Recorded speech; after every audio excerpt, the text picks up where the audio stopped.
female that they've ever trained there too. So I guess it was just kind of instinctually put into me to be as strong as and work just as hard as the men, because that's what I had to do. Drew didn't take it easy on me. Drew made me do every single drill that they were doing, and if we were doing something that involved carrying the other person, I had to do it. Granted, they would pair me off with the smallest guy, but it was usually somebody bigger than me. And it's just, I don't know how I was taught. And so if that's how I was taught, why can't I be looked at as an equal competitor? Because I work just as hard and I know I can do it. So I guess that's pretty definite on where my stance is. Absolutely. And I mean, through those drills, you were able to German suplex Keith Lee. So I would say something definitely paid off. Yeah.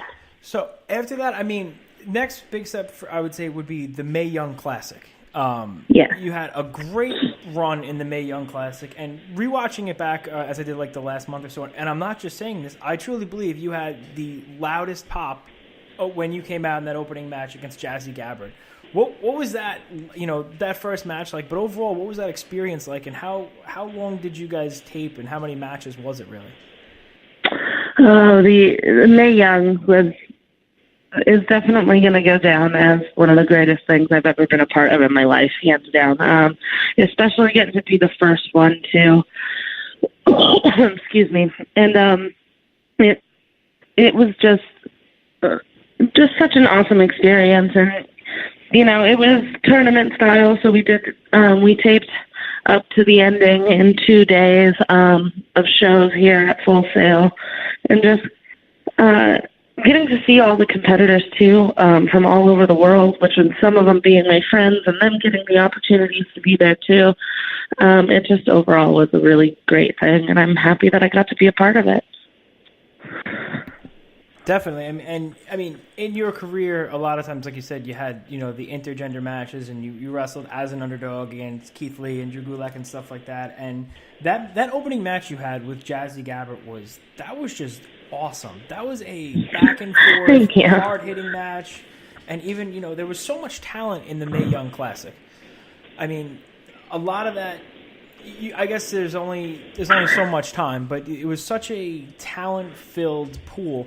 Do you think that's really what kind of helped the WWE build their women's divisions now? And they're kind of just, I don't want to say, they're kind of taking everybody they could find, and there's not so much space for people on the main roster right now. You mean I couldn't really tell you what they're up to. No one really knows except until they want you to know. But whatever's happening, they're giving women a lot of opportunities, and that's a great thing. So I can't be upset about that.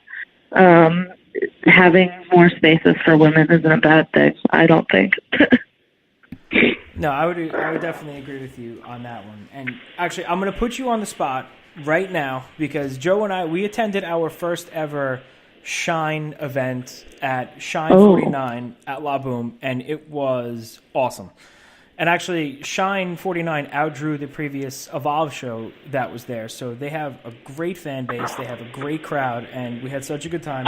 We're going to be going back. We're going to be going back to Shine 51 at La Boom in Queens, and we got to know, are you going to be on the card? I don't know about 51. However, I do know about Shine 50 down here in Ybor City next weekend. On Friday, I believe. Not tomorrow, the week after. And then you will be challenging Lufisto for the Shine title, correct? Exactly.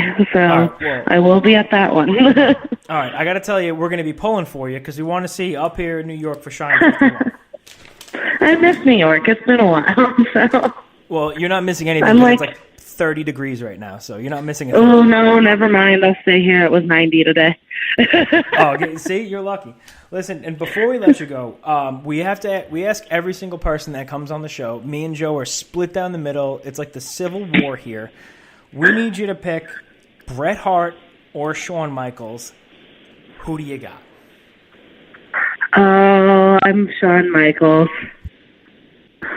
I'm devastated because we've asked. I can't tell you. We've asked. so many people. We've asked Keith Lee, Ethan Page. Every single person has said Shawn Michaels, and not one person is on Team Bret Hart with me. So it's devastating. He's the best there is, the best there was, and the best there ever will be, Joe. Apparently not. Apparently he's not. I gotta say Shawn Michaels. I gotta. Right. I gotta ask you too, if somebody who maybe they've been under a rock, but they haven't seen a Kimberly match, you want to send somebody that's never seen you perform before, what match are you going to send them?